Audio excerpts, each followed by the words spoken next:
प्यारे प्रदेशवासियों नमस्कार। मैं फैमिली आईडी से जुड़ी जानकारी के साथ आपके बीच में फैमिली आईडी में अकाउंट की वेरिफिकेशन किस तरीके से की जाती है आज मैं आपको पूरी डिटेल में वह बताने वाला हूं। बुढ़ापा पेंशन है वह नहीं बन पाती, उसके पीछे एक रीजन होता है कि लोगों का जो बैंक अकाउंट है वो फैमिली आईडी के साथ वेरीफाई नहीं है। ये एक मेजर समस्या है। बहुत सारी दूसरी स्कीमें भी हैं जो बैंक अकाउंट वेरीफाई न होने की वजह से लाभ नहीं ले पाते हैं लाभार्थी उस स्कीम का। तो बैंक अकाउंट फैमिली आईडी से कैसे वेरीफाई करवाया जाता है, इसके लिए आपको सबसे पहले बैंक में जाना है और 3 मेजर जो बात है वो आपको पूरी करके आनी है। सबसे पहली है EKYC करवाना, दूसरी है DBT करवाना और तीसरी है अपने अकाउंट को प्राइमरी अकाउंट बनाना। अब तीनों के बारे में बात करेंगे।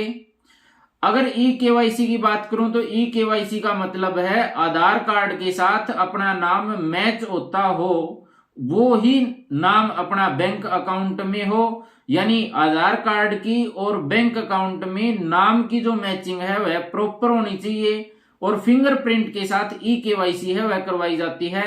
आप बैंक में जाएं और आधार से अपने अकाउंट को लिंक करवाते हुए प्रॉपर EKYC करवाएं। दूसरी जो है टर्म वो है DBT। DBT का मतलब होता है डायरेक्ट बेनिफिट ट्रांसफर। सरकार कोई भी अगर डायरेक्ट बेनिफिट ट्रांसफर करना है तो एक आदमी के 3 से 4 अकाउंट हो सकते हैं। अब वो जो स्कीम का बेनिफिट है वो किस अकाउंट में जाए, वो एक ही अकाउंट में जाता है जिसमें उसकी DBT हो, उसी अकाउंट में वो पैसे जाते हैं। जैसे कई बार PM किसान सम्मान निधि के पैसे वो किसी बैंक में जा रहे होते हैं, अकाउंट उसका दूसरा होता है, वो मतलब उसकी जिस अकाउंट में जा रहे हैं वहां उसकी DBT है, डायरेक्ट बेनिफिट ट्रांसफर का जो ऑप्शन है वो उस बैंक के साथ कनेक्ट है। तो आपको जो अपना मेन अकाउंट है उसमें DBT भी करवानी है और EKYC भी करवानी है। तीसरा है उस अकाउंट को प्राइमरी अकाउंट बनवाना।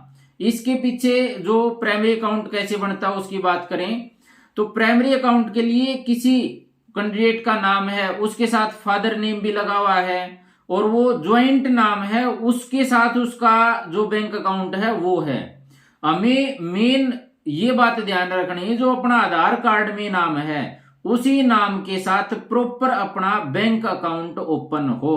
ये नहीं कि आधार कार्ड में कोई नाम है और बैंक अकाउंट ओपन करवा रखा है किसी मतलब लंबे नाम के साथ, फादर नेम के साथ या सर नेम के साथ, तो आपको अकाउंट अपना प्राइमरी अकाउंट बनवाने के लिए एक मुख्य रूप से जो आपका नाम है उसी नाम से आपका बैंक अकाउंट होना चाहिए। बहुत सारे लोगों का ये कहना होता है कि मेरा अकाउंट तो सही चल रहा है, मेरे अकाउंट में पैसे आ रहे हैं, लेन देन हो रहा है, फिर वेरीफाई क्यों नहीं है। मैं आपको बता दूं अकाउंट ठीक चल रहा है लेकिन वो अकाउंट फैमिली आईडी के साथ आपस में कनेक्ट नहीं होता। फैमिली आईडी में आपका अकाउंट है वो वेरीफाई होना जरूरी है। फैमिली आईडी में तो आपने देखा ही है, कभी एज वेरिफिकेशन होती है, कभी इनकम वेरिफिकेशन होती है, उसी प्रकार से अपना ये अकाउंट वेरिफिकेशन का काम भी है, ये फैमिली आईडी में अब होना चाहिए। ये तीनों काम बैंक से करवाने के बाद आपको या तो खुद कर सकते हैं या किसी नजदीकी CSC सेंटर पर जाना है। सरल पोर्टल से फैमिली आईडी में बैंक अकाउंट वेरिफिकेशन की रिक्वेस्ट डालनी है। दूसरा काम है बैंक का काम होने के बाद CSC पर जाना है और आपको बैंक अकाउंट वेरिफिकेशन के लिए CSC पोर्टल सरल पोर्टल से रिक्वेस्ट डलती है वो डलवा देनी है। 3 से 4 दिन के अंदर आपका बैंक अकाउंट फैमिली आईडी के साथ वेरीफाई हो जाएगा।